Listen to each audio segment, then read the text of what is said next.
Okay, so in this lesson, we're going to look at the exponential models and differential equations. This is our last lesson. So we've already kind of started looking at this. We've looked at differential equations, and we've talked about this phrase, the rate of change of some quantity y is directly proportional to y. Okay, and we could represent that like this: dy dt equals k times y. But over the last couple of lessons, we've learned how we can start with this differential equation and work back to find a regular equation or function, I guess a non-differential equation that represents this same thing. So that's what we're going to do in our first example, is find a non-differential way to represent the same thing. But please keep this phrase in mind. The rate of change of some quantity y is directly proportional to y. That looks like this. All right, so it says if y is a differentiable function of t such that y is greater than 0 and y changes at a rate proportional to the amount present. Okay, again, that means dy dt equals k times y. And for some constant k, then y equals c e to the kt. All right, we're going to show this in just a moment, but basically we can go from here to this non-differential equation that represents this scenario. Okay, where c is the initial value of y and k is the proportionality constant. We've seen this in exponential growth models and of course exponential decay. All right, so here we have k greater than 0. If this constant k is greater than 0, then we've got exponential growth. And this is a little bit of a typo, but when k is less than 0, then we're going to have exponential decay. All right, let's change that to less than 0.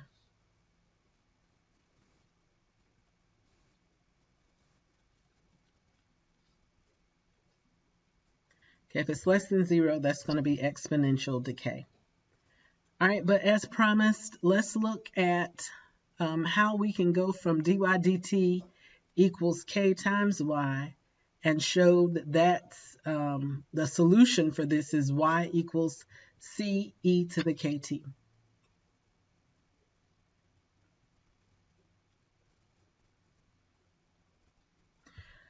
All right, so of course we learned about separation of variables, so I can say that dy over y is equal to k times dt. Okay, so I've got my dy and y variables on one side and dt on the other. And so now I can integrate both sides of this. All right, we've got the integral of dy over y is equal to the integral of k dt. And of course, this is going to be the natural log of the absolute value of y is equal to kt plus c. Okay, but we're trying to solve for y. So in order to solve for y, I can take each side and raise e to each side. So that's going to give us e to the natural log of the absolute value of y equals e to the kt plus c. Okay, I think we did a problem very similar to this in the last video. All right, of course, this is going to give us e to the natural log. Okay, we could think absolute value of y, but I already know that e raised to any power, it has to be positive. So I don't need to worry about absolute value. We can just say y equals e to the kt times e to the c. Okay, using our exponent rules, we can write this that way. All right, and so this e to the c is just a constant. All right, so maybe let's say this is a little c. Then make it a little c up top. Let's make it a smaller c. All right. Then we can write this as y equals c, a big C, e to the kt. All right, because e to the little c is a constant. All right, and so we're multiplying by that constant. So here it is, and it fits this particular model.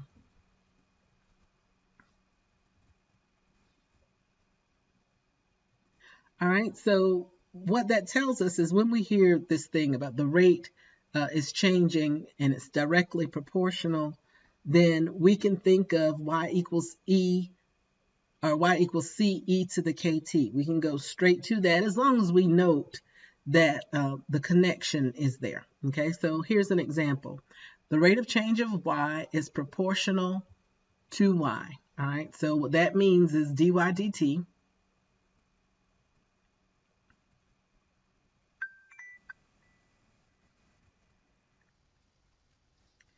equals ky.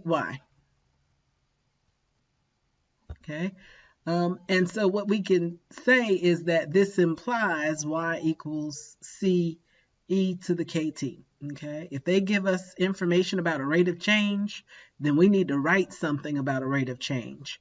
But we don't have to go through all of the steps to show that y equals c e to the kt is a solution. Okay, we can use this as a model. And of course, you see that they give us a couple of points. When t is equal to 0, y is equal to 3. Okay, so basically, this y equals 3 is our initial value, right? So we can just go on and put in 3 for c.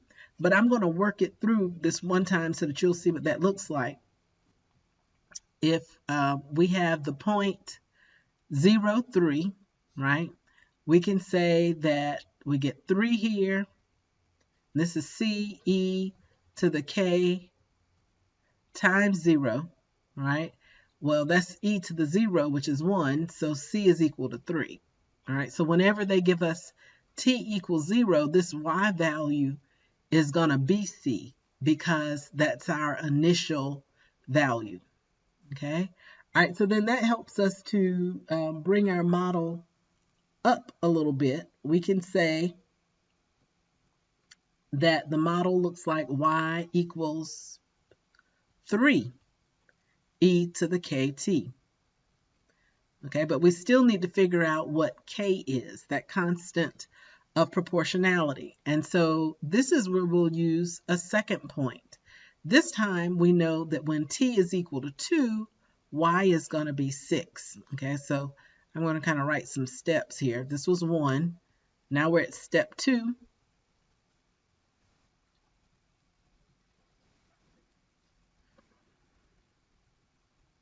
And so we get 6 equals 3e. I'm trying to figure out what k is. And for right now, t is going to be 2. All right. I can divide both sides by 3, and I get 2 equals e to the 2k. I'm trying to solve for k, so I'm going to take the natural log of both sides.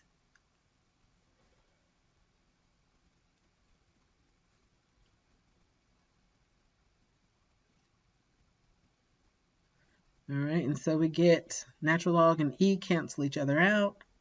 That gives us 2k is equal to natural log of 2, or k equals natural log of 2 over 2, or 1/2 natural log of 2.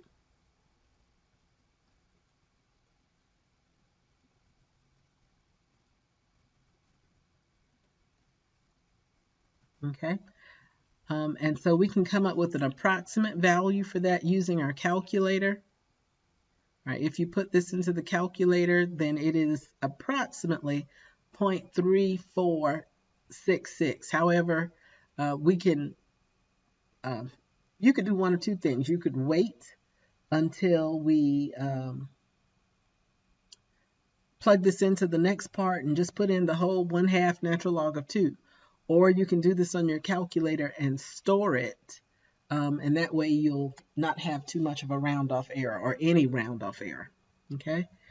All right. So we've used these 2 points, but now we need to answer this final question.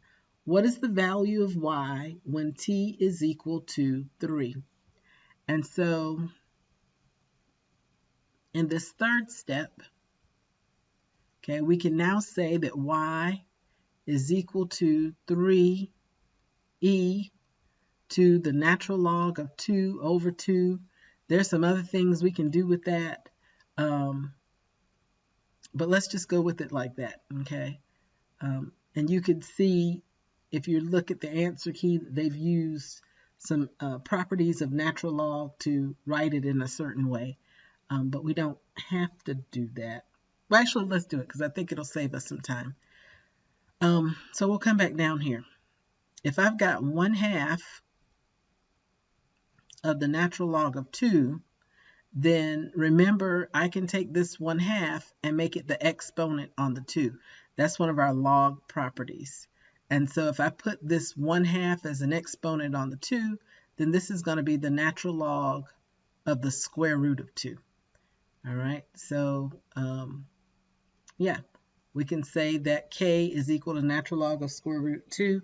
When you do that on your calculator, you should still get 0.3466.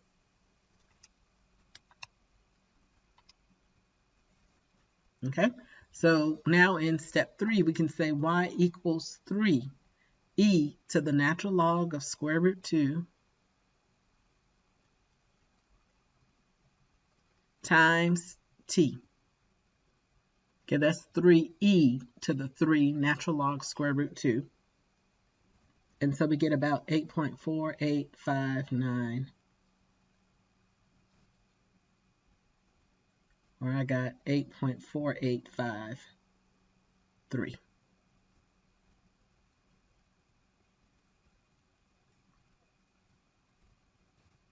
Here's a graph of that same function.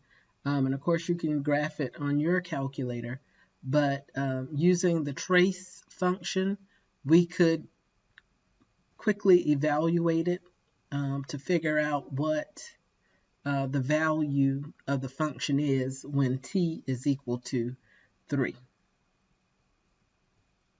All right, let's see if we can do another. It says the number of bacteria in a culture is growing at a rate of 3,000 e to the 2t over 5 per unit of time t. Okay. So what this tells us, we've got the change in the number of bacteria, so dB, with respect to time. And here they tell us exactly what it is, right? The rate is 3,000 e to the 2t over 5.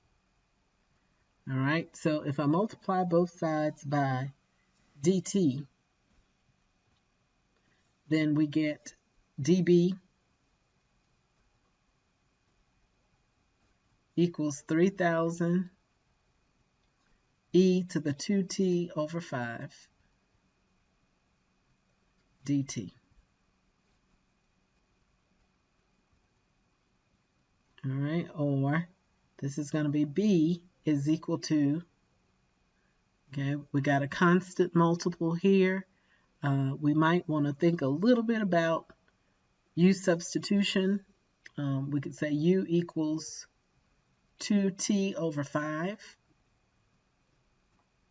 And so du is 2/5 dt. Okay, but what we need to substitute for is dt. So we can say 5/2 du is equal to dt. Okay, so we get, this is going to be 3,000, okay, times 5/2 times the integral of e to the u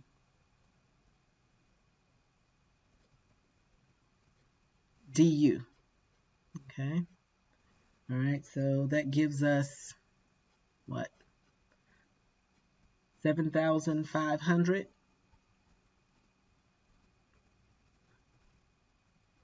This is going to be e to the u, okay?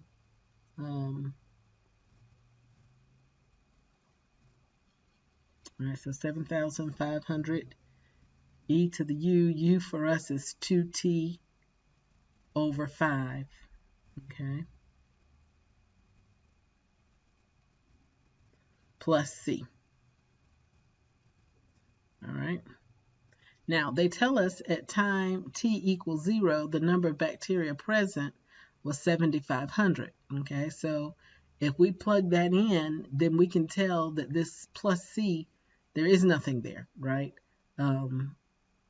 If we put in 0 for t, then this is going to be 7,500 times 1, and that's going to give us a number of bacteria equal to 7,500. All right, so we don't have to worry about the constant. All right, and so finally it says find the number present at t equals 5. All right, so we can say b of 5 first I'm going to write this out. B of t is equal to 7,500 e to the 2t over 5. So b of 5 is equal to 7,500 e to the 2 times 5 over 5. Okay, of course, those cancel. So it's going to be 7,500 times e squared, okay, which if you do that on the calculator, comes out to be approximately $55,417 or this is bacteria, 0.92. So 55,417.92. Okay, because we're talking about bacteria, we can't have a fraction of a bacteria, so we might round that to the nearest whole number, which would be 55,418 approximately.